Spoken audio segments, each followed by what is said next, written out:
Remember when they say family is the safest place in the world? That's a lie. The biggest lie I've ever heard. Because it was inside my own house, in my childhood bedroom, with dolls on the shelf and drawings on the wall, that my brother did things to me that would make the devil himself shudder. And my father? My father always thought the sun rose and set on that boy. Even today, at 73 years old, I can still hear his gruff voice saying, making things up again, girl, as if the life growing inside me at 14 was something I imagined. My name is Jessica Randall, but you can call me Miss Jessica. I was born in 1951, right here in Oak Ridge, Tennessee, in a time when children were to be seen and not heard, especially girls. Girls were supposed to be quiet, obedient, and grateful. Today, sitting on the porch of my simple, honest little house on this hot July afternoon, I've decided to tell a story I've kept locked away for almost 6 decades. It's not a pretty story, mind you. It's the kind that turns your stomach, that makes you want to cover your ears, but it needs to be told. Because I know there are girls out there living the same hell I lived through, thinking they're all alone in the world. I remember it like it was yesterday. The first time I realized something was deeply wrong in my family. I must have been about 7, playing house in the yard, when I heard my father shouting at my mother in the kitchen. That wasn't new. He was always shouting, but this time was different. Martha, stop coddling that girl. Let her learn that in this house I'm in charge. Me and Tony. Tony, my older brother, 5 years older than me, to be exact. Dark-haired, tall for his age, with those green eyes that came from who knows where, because everyone else in our family had brown eyes. The neighbors always said he was too handsome for his own good, that he'd break a lot of hearts. Little did they know the first heart he'd shatter would be mine. My father, John Randall, was one of those men born in the wrong time. He believed women were meant to serve, that men don't cry, and that one male child was worth 10 females. He worked at the nuclear plant. I don't know exactly what he did, but he always came home smelling of whiskey and cigarettes. When he was in a good mood, he ignored my existence. When he was in a bad mood, it was better to make yourself disappear. My mother, Martha Randall, a name that couldn't have been more fitting, was a saint. Her thin hair was always tied in a tight bun, her hands calloused from taking in other people's laundry. She tried, poor thing. She tried to protect me as best she could, but against my father, there wasn't much she could do. Just be quiet, child, she'd whisper when Daddy started yelling. It'll pass. This will pass. The house we lived in was a 3-room place. A living room that served as everything, a bedroom for my parents, and a small room in the back that was for me and Tony. When I was very little, we got along fine. He taught me to climb trees, to fish in the creek behind our house, how to whistle. But as I got older, things changed. It started slowly. A wandering hand here, a strange look there. I didn't understand. I was a child. I thought it was normal for a brother to hug his sister a little too tightly, to want to sleep in the same bed even though he had his own right next to mine. My mother would sometimes come in and see him in my bed. Tony, go to your own bed, boy. But he always had an excuse. He was scared of the thunder. He was cold. He missed when we were little. My father thought it was wonderful. Look how much they love each other. Now that's a close family. And he'd pat Tony on the back with pride. He was the perfect son after all. He played baseball, drank, and cursed just like him. They were 2 peas in a pod, father and son, thick as thieves. I, on the other hand, was the burden. The girl born when they wanted another boy. The walking disappointment. My father didn't hide it. This one was a miscalculation, he'd tell his friends, pointing at me. But what can you do? God wanted it that way. The first time I noticed something really wrong was on an Easter Sunday. I was about 9, all dressed up in a yellow dress my mother had sewn. The whole family was gathered, uncles, cousins, the house was full. Everyone was complimenting how pretty I looked, how I was becoming a young lady. Normal family stuff, right? But Tony didn't like it. I saw it in his eyes. A sudden anger, the way he squeezed his soda cup until his knuckles turned white. When everyone went to the backyard for barbecue, he pulled me aside. Think you're so pretty, huh? Trying to get attention. I was confused. Attention from who? I was just standing there, quiet in my corner, eating my cake. But he kept on. You're mine. You hear me? Mine. I don't want to see you giving anyone else the time of day. Mine? What did he mean? Mine? Brothers don't own sisters. But in that moment, something shifted. The way he looked at me became different. Possessive, dangerous, and I, without even fully understanding, felt a cold fear creep up my spine. I tried to talk to my mother.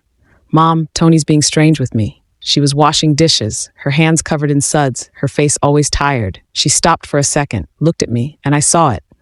I saw that she knew. I saw that she understood. But I also saw the fear in her eyes, the same fear I felt. It's all in your head, honey. Your brother loves you. He just wants to protect you. And she went back to scrubbing the plates with too much force, as if she could scrub away the truth we both knew but couldn't speak. That's when I understood something terrible. I was alone. My father on one side, my mother too afraid on the other. And there I was, caught in the middle, a 9-year-old girl having to face a monster who slept in the next bed. Things got worse. He started coming into the bathroom when I was showering. Forgot my towel, he'd say, but he'd just stand there watching. I'd shrink into the corner, trying to cover myself with my hands, but he wouldn't leave. What's the matter? I'm your brother. You don't have to be shy. I started bathing with my clothes on. Seriously. I'd go into the bathroom dressed, lock the door, and only take my clothes off inside the shower stall. Even then, he found a way. He'd break the lock, say he needed to use the bathroom urgently. My mother would complain about the broken latch. My father would say it was my carelessness. The nights were the worst. He'd wait until everyone was asleep and come to my room. At first, he'd just sit on the edge of the bed, running his hand through my hair. You're so beautiful. You know that? The most beautiful in the family. I'd pretend to be asleep, squeeze my eyes shut, pray for him to go away. Sometimes it worked, sometimes it didn't. When I turned 11, things spiraled out of control. It was on my birthday, actually. My mother had made a simple cake. Just the 4 of us sang happy birthday. No friends, no party. My father gave me an old doll he'd found somewhere.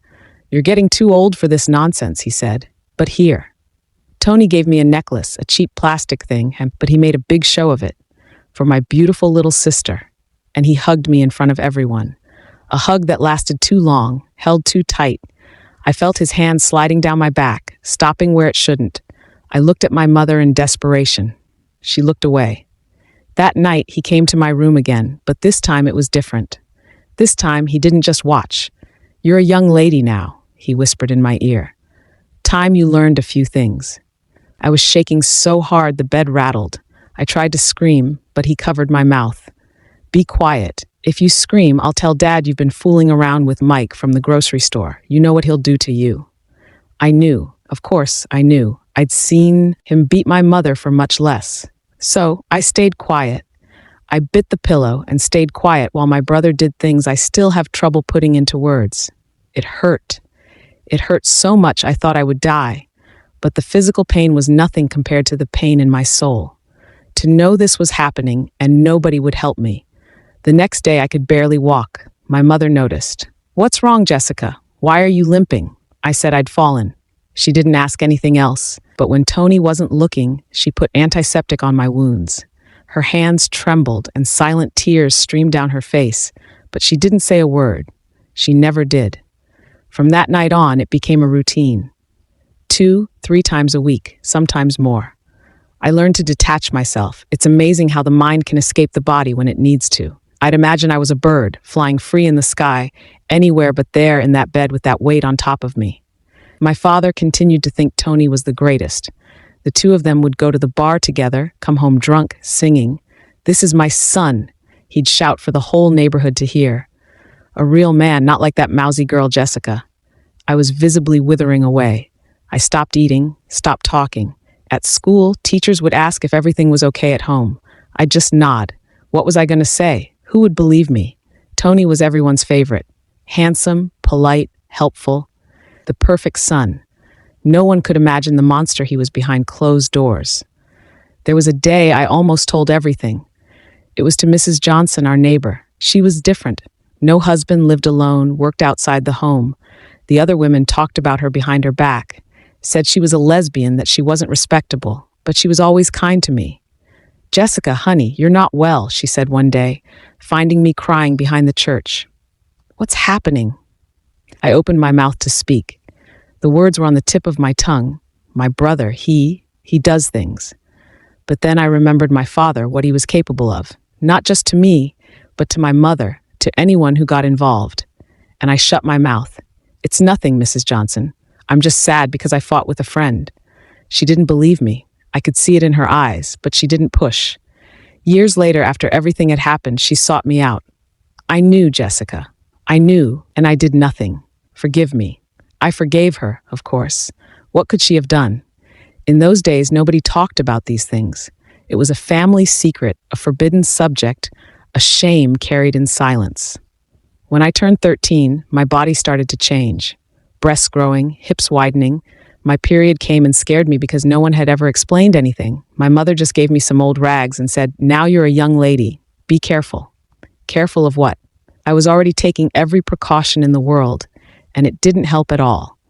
Tony got even worse with the changes in my body.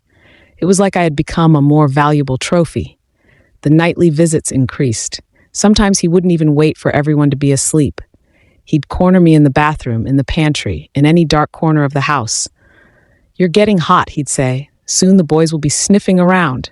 But you're mine, remember? Mine." I was an object, his private property. And the worst part is, everyone seemed to agree. My father was always saying, "Tony's the one who will choose who you marry. He knows the boys in town, knows who's decent."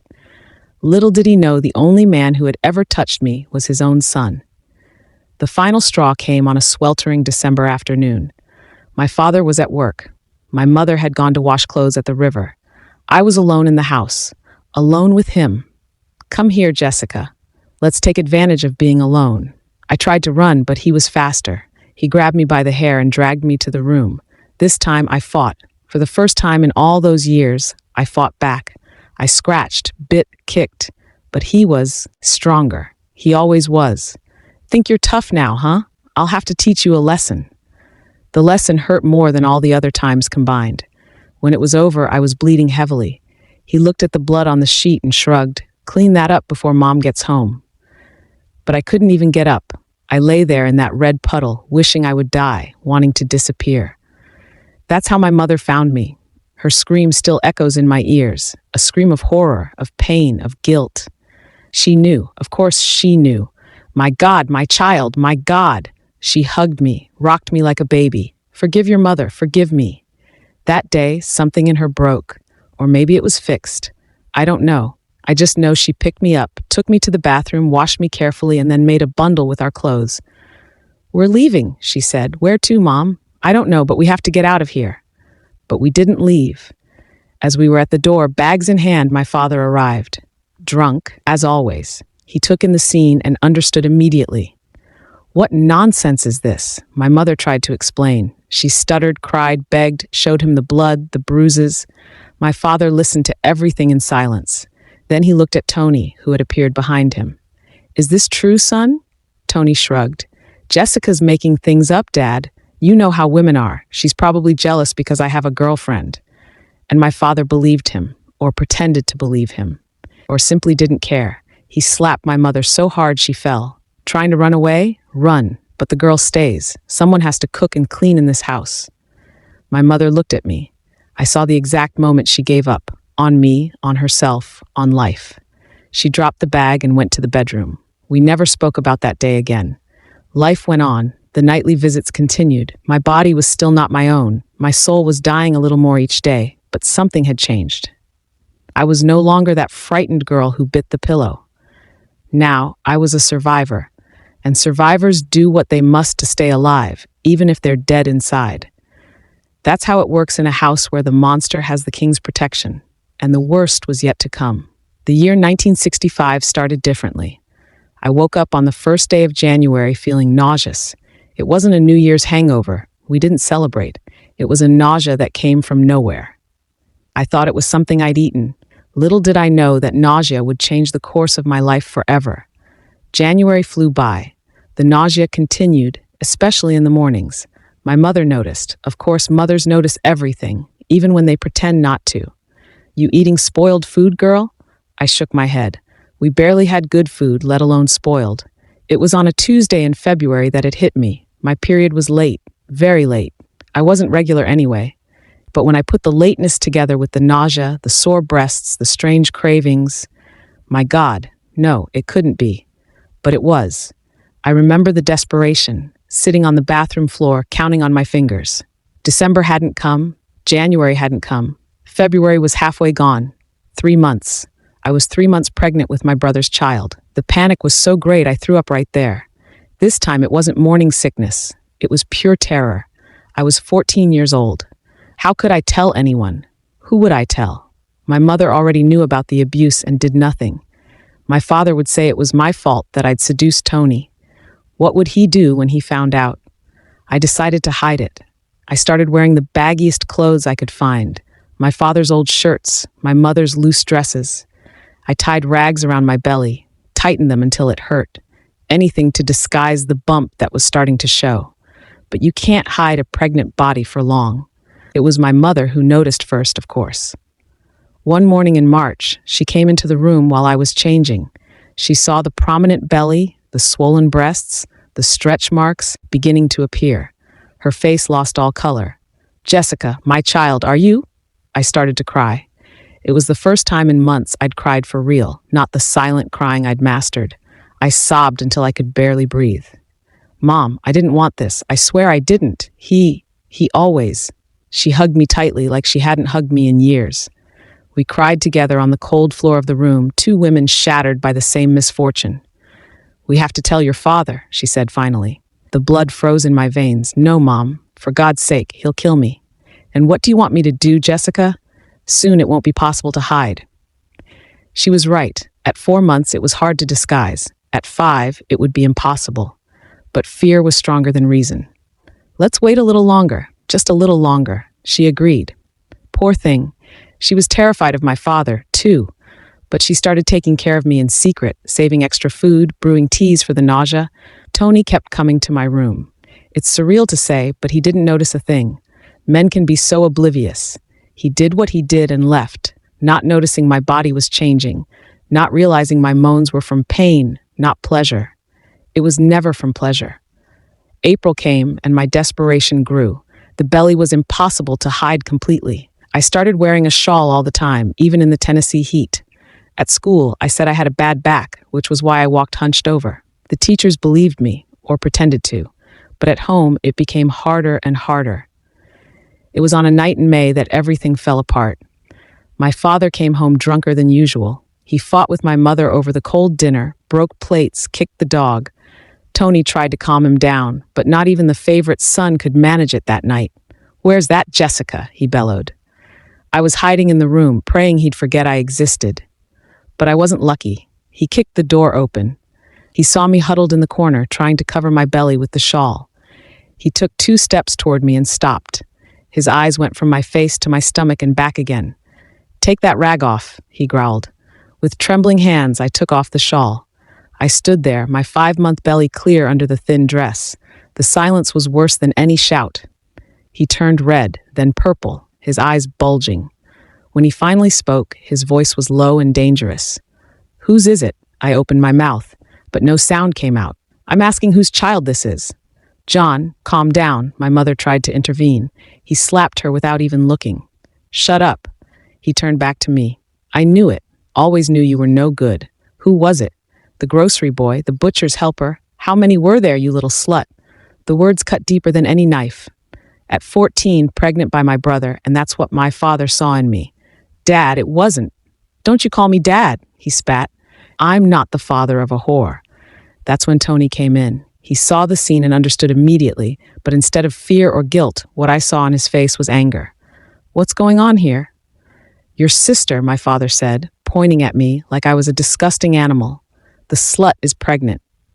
Tony looked at me. Our eyes met for a second. In that second, he knew I was going to speak, and he decided to act first. "I knew it," he said calmly. "I saw her with Mike from the gas station several times. I tried to tell you, but you wouldn't believe me." Mike was a 16-year-old boy who'd barely ever looked at me. But just the mention of his name was enough. "That son of a bitch. I'll kill him." My father stormed out the door, staggering but determined. Tony went after him, not to stop him, but to make sure the story stuck. I was left alone with my mother. She looked at me with a mixture of pity and despair. "Why didn't you tell the truth?" I was too tired to cry. "Do you think he would have believed me?" She didn't answer. We both knew he wouldn't. What happened next was a deeper hell. My father went after Mike, caused a huge scandal. The boy's family was terrified, swore he'd never touched me, and it was the truth. But within 2 weeks, Mike's family moved away. They fled from the shame and the threats. An innocent boy paid for my brother's crime, and me, I officially became the family's shame, the fallen one. My father wouldn't even look at me. My mother took care of me in secret, but always with the look of someone carrying a burden too heavy. Tony became the hero, the brother who tried to protect the family's honor. It was disgusting. At night, he still came to my room sometimes, less often now because I was damaged goods, as he said. And when he came, he'd whisper, "This baby is mine. Never forget that." June passed slowly. July was worse. My belly grew, the baby moved, and I withered inside. I stopped going to school. My father forbade it. "I won't be embarrassed by you anymore." I was a prisoner in my own home, carrying another prison inside me. The only outings were to church. My father insisted I go, so everyone could see my sin, my shame. The church ladies whispered, pointed, shook their heads. I sat in the last pew, my shawl covering my enormous belly, and I prayed. Not for forgiveness, what did I need forgiveness for? But for strength, for a way out, for a miracle. In August, 8 months pregnant, I could barely walk. My feet were swollen, my back ached. My mother, who delivered babies in her spare time, prepared me. "It's going to be hard," she said. "You're very young, very small, but we'll manage." We, as if she could share the pain of giving birth to a child who was also her grandchild. It was on a September dawn that the pains began. I woke up with a twinge in my back, then a contraction. My water broke. I called my mother softly. She came running. "It's today." The following hours were a blur of pain. I bit on a cloth to keep from screaming, to not wake the men. My mother boiled water, prepared rags, whispered encouragement. "Strength, honey. Breathe. It's almost over." But it wasn't. The baby was breech. He wouldn't turn. My mother was sweating as much as I was, her skilled hands trying to maneuver him.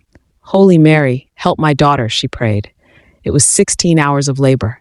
16 hours that felt like 16 years. When he was finally born, I had no strength left to push. "One more time, Jessica. Just one more."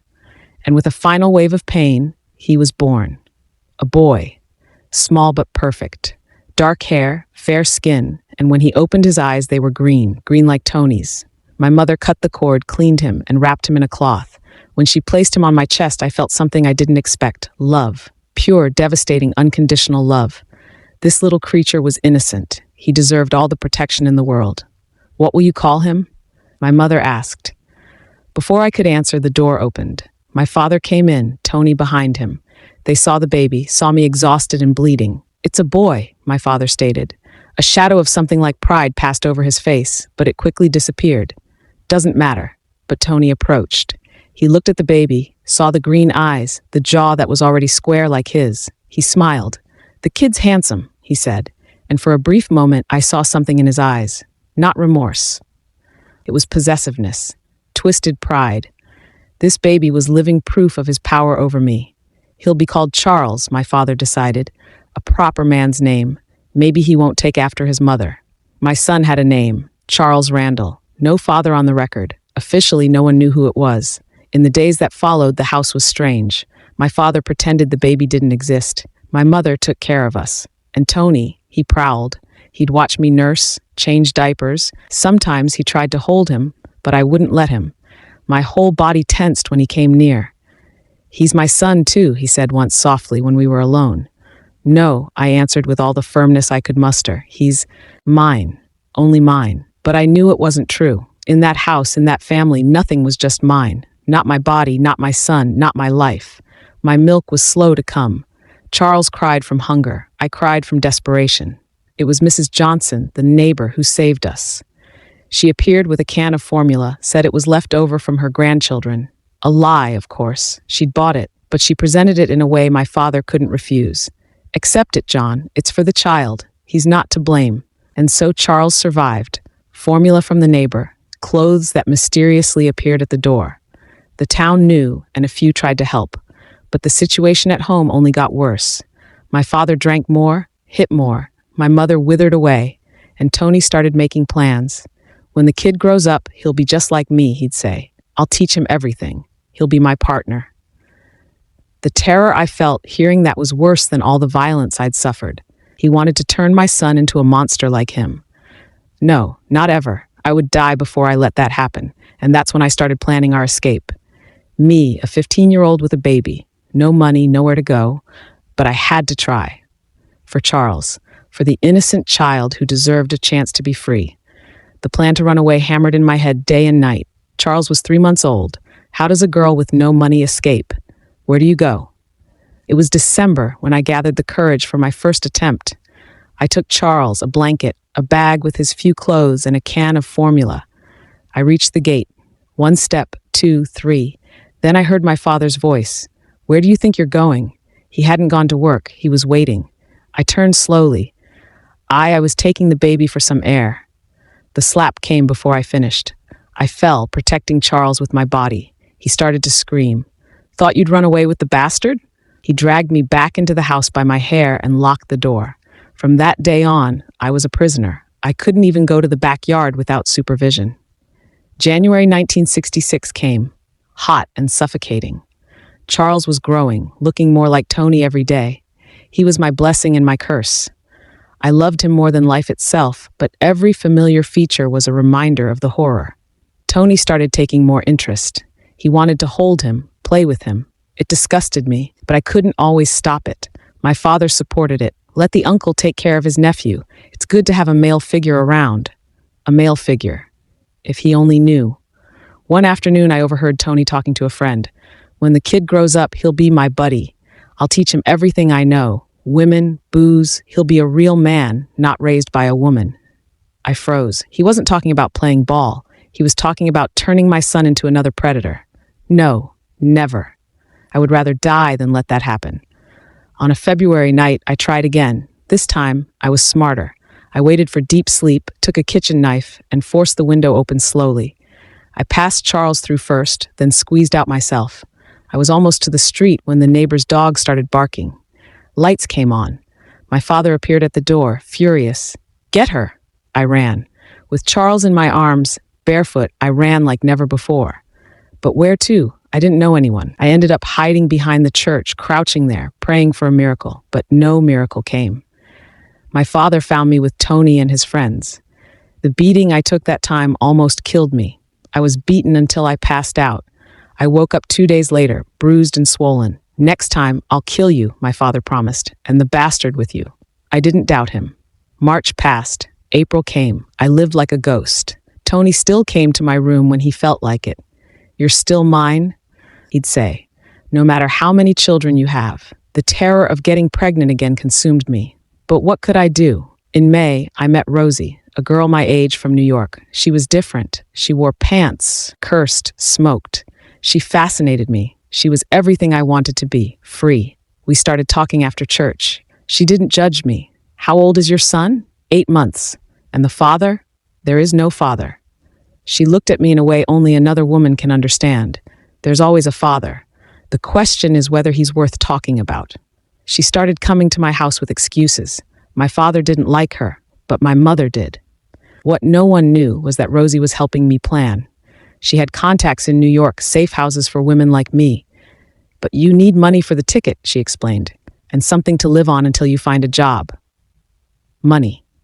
Where was I going to get money? The answer came from where I least expected. At the town's 4th of July celebration, Mrs. Laura Wilson, the mayor's wife, approached me. Rich, elegant, childless. May I hold him? She asked, looking at Charles with longing. I let her. She held him with such tenderness. He's beautiful, she whispered. It must be hard, so young, alone. It is, I agreed. If you need help, she said, looking me straight in the eye, anything, I'm serious. And that's how it started. Mrs. Wilson began helping me in secret. She sent care packages, clothes, sometimes money. My father thought it was charity from the church. With her money, I started an escape fund, hiding bills in the lining of my mattress, penny by penny. August brought another failed attempt. Tony caught me packing a bag at night. Going on a trip, sis? He cornered me against the wall, his hand on my neck. If you try to run away again, it won't be Dad who kills you. It'll be me. And the bastard. We can always make another one, right? The threat to Charles broke me. I put the bag away. September came, and with it, Charles's first birthday. I made a simple cake. For a moment, we were just a mother and son celebrating life. But that night, Tony came in drunk. It's been a year today, he slurred, looking at Charles. A year since my son was born. He's not your son. Look at him. The eyes, the jaw, he's the spitting image of me. He grabbed me. I fought, but he was strong and drunk. Charles woke up crying. Shut him up, Tony growled. I broke free and ran to the crib, holding Charles tight. One day, Tony said, I'll tell him who his real father is, and then the three of us will be a real family. That was the last straw. Right then, I made a decision. I was going to run away, even if it cost me my life. I was going to save my son from that hell. October started differently. My father was strange, quieter, drinking less. He seemed to be withering. Yellowish skin, sunken eyes. Nobody said anything. Then, one morning, screams from my parents' room. I ran in. My father was on the floor, convulsing, foam at his mouth. My mother was kneeling beside him. Call for help. Tony ran for the pharmacist, but it was too late. By the time he arrived, my father had stopped breathing. A massive heart attack, dead. The man who terrorized me my whole life was dead. I should have felt something, but I only felt a huge emptiness. At the cemetery, watching the coffin being lowered, it hit me. My father's death was my chance, the only one I might get. I looked at Tony across the grave. He was playing the devoted son, but his eyes met mine, and he smiled. A small, discreet smile that said, now I'm in charge. Now you're even more mine. But he didn't know. At that exact moment, I was planning our freedom. His death wasn't a tragedy. It was the miracle I'd prayed for. The first days after the funeral were a mess, people coming and going.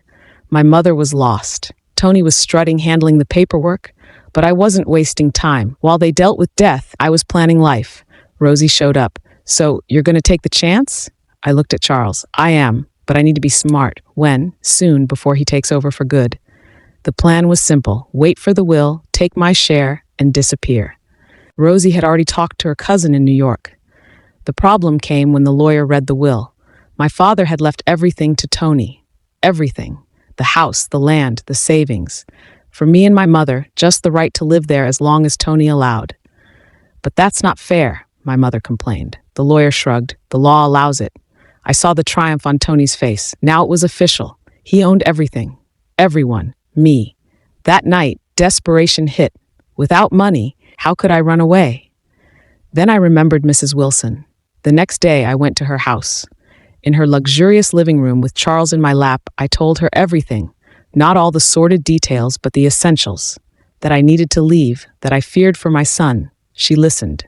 I can do better than money, she said. I have a friend in Washington, D.C. She runs a boarding house and needs help in the kitchen, room and board. It's not much, but it's honest work and a safe place. Washington, D.C., far away from Oak Ridge. My heart raced. I accept anything. I'll call her today, and the ticket is a gift.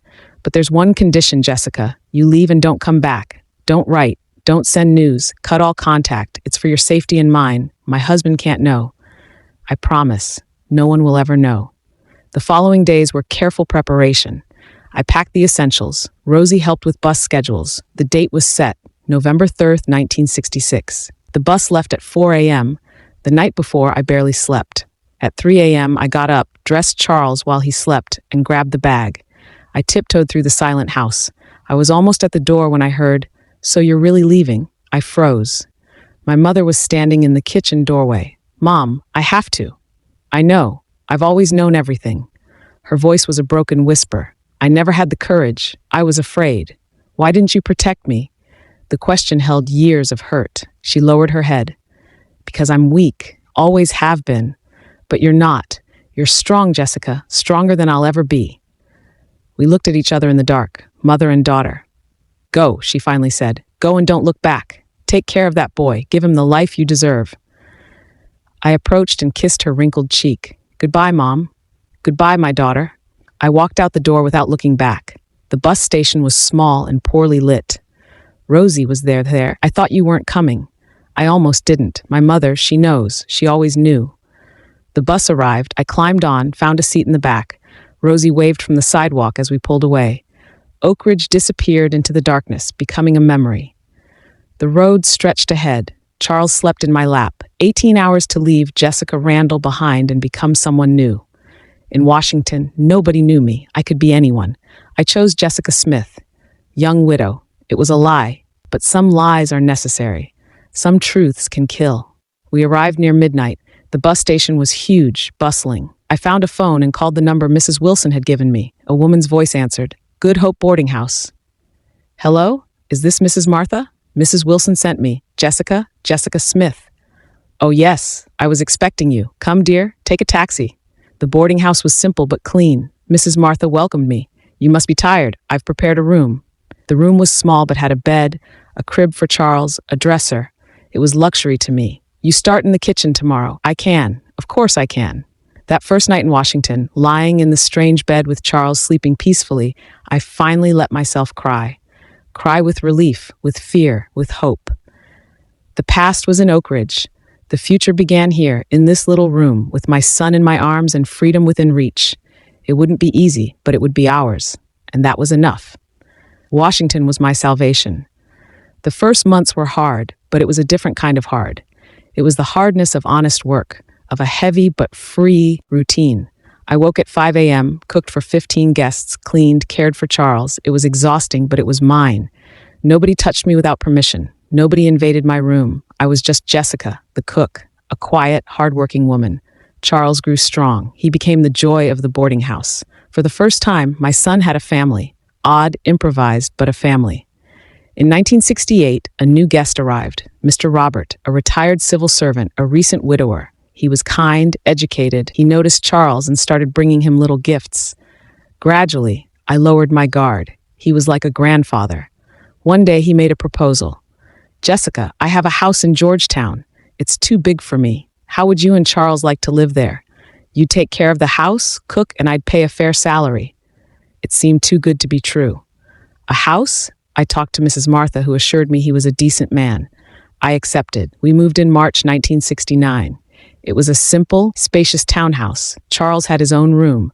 The routine was peaceful, mutual respect. Charles adopted Mr. Robert as Grandpa Rob. He taught him to ride a bike, took him to the park. Seeing them together, my heart swelled. This was what family should be. In 1970, Mr. Robert fell ill. A heart problem. I took care of him. In the hospital after a scare, he held my hand. Jessica, if something happens, I want you to have the house. I've arranged the papers. I protested, but he insisted. You and Charles are my family now. I cried with gratitude. Not for the house, but for the gesture. Someone seeing me as a person. Mr. Robert got better, but was more fragile. In 1971, I enrolled Charles in kindergarten. My pride, my miracle. Mom, why don't I have a dad? He asked one day. I froze. Your dad died in an accident when you were a baby. A lie. But some lies are necessary. The years passed. Charles grew into a wonderful man. He went to college, became a civil engineer, got married, had children. I became a grandmother, then a great-grandmother. Mr. Robert passed away peacefully, his house legally left to us. His own children contested it, but they failed. The house was ours. I never told Charles the truth. He believes his father was a construction worker who died a hero. I built a beautiful lie to protect him from a horrible truth. It is my final act of love. So here I am, 73 years old. My name was Jessica Randall. Today, I am Jessica Smith, Charles's mother, a grandmother, a great-grandmother. I am the woman who chose life over death, love over hate. If I had to choose again, I would do everything the same. This was my story, a story of miracles. But the greatest miracle wasn't the ticket or the job or my father's death. The miracle was that I believed I deserved better. It was having the courage to seize the chance when it appeared. If you've watched this far, thank you for listening. I know it was heavy, but it needed to be told. There are many Jessica so out there, trapped in their own basements, thinking there's no way out. There is a way out. There's always a way. Sometimes it's a door, sometimes a window, sometimes a hole you have to dig yourself. But there is a way. The miracle is believing you deserve to find it. My name is Jessica, and this is my story.